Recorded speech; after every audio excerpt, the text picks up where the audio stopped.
The common denominator in workplace research done anywhere in the world is the main reason why people quit their jobs.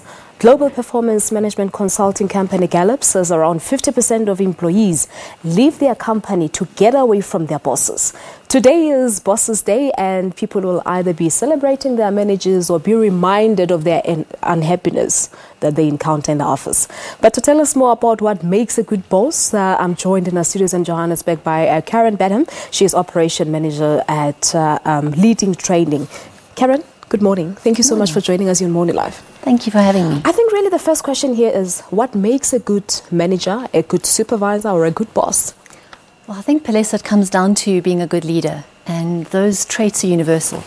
Whenever we look at research, and when I hear human stories of people who come on training, who give stories of your unsung heroes in corporate South Africa, who make an impression on them, the same traits keep coming through. And it revolves around three key areas. They care about their staff, and they show a personal interest in their staff. They are people of integrity, people of personal credibility, and they also are people who have got good business acumen. They're skilled in what they do, and that builds trust. Those three elements build trust. All right. So clearly training plays a major role in all of this, but do companies really invest in training in terms of skills development, or they just put people in managerial positions without even thinking it through? I think there's a range of approaches in South Africa. We've noticed that a lot of companies do invest because of the huge incentive with skills development. A lot of people companies spend a lot of money sending their people on training. But we do have also cases where people are neglected. They're pushed into a position because the company's under stress. And in those cases, people battle a bit. They have to sink or swim. Yeah, it's true. All right, let's take a look at some of these slides that we have prepared this morning. The question that we're asking is, what makes a good boss? So the first one, you need to think positive as a boss. Definitely, yes. I think your mental outlook, your mindset is very important. People need to or follow somebody who themselves is interested in the company, who has got vision, who has got drive, and that's catchy. And bosses who are themselves disengaged are often have disengaged workers under them. All right, let's take the next one. You need to be honest. The third one, communication, very key in everything as a manager. Yes.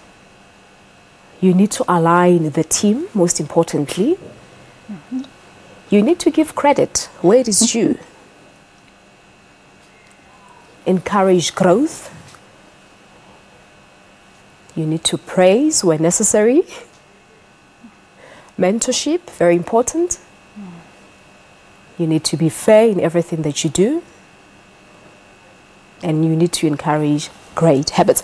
But are we fair as subordinates towards our bosses, or do we even consider what they have to go through every day in order to make sure that there's production within our organizations? Or do we just think of them as slave drivers?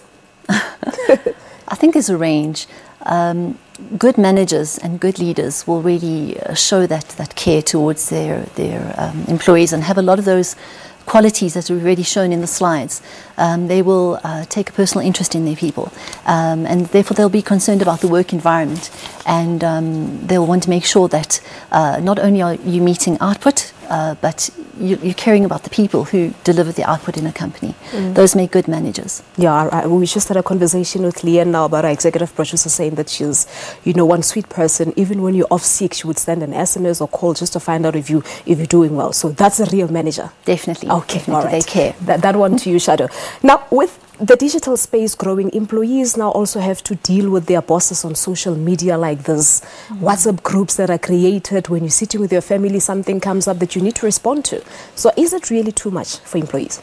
I think the whole digital space has changed the way people relate, especially in a work environment, and new rules and new norms have to be established. I think in companies where the manager sets a precedent, where there's good communication, where employees feel comfortable and safe to approach the employee and discuss where boundaries are being transgressed, that's where healthy relationships and healthy work environment can be engendered. So employees need to feel safe to approach their manager to talk about anything that concerns them, even if it's about impinging on their personal time because they've been contacted outside of office hours. But also the fact that we've got WhatsApp groups and that make communication so much more efficient in a workplace. So those technology, that social media space can be a huge benefit too. It's how it's negotiated. It's got to be negotiated. Yeah. So it's Bosses' Day today. How do we celebrate this day? I mean, there are people with annoying bosses, even if I have to say this on television.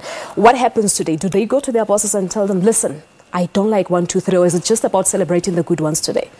I'm not sure if Bosses' Day has really taken much traction in South Africa. I think it's a growing concept. I'm not sure also that whether bosses expect their employees to necessarily notice or celebrate the day, but I think it would be lovely if it becomes a platform for people to celebrate where people do well, to acknowledge bosses who really do make the effort to make their employees happy.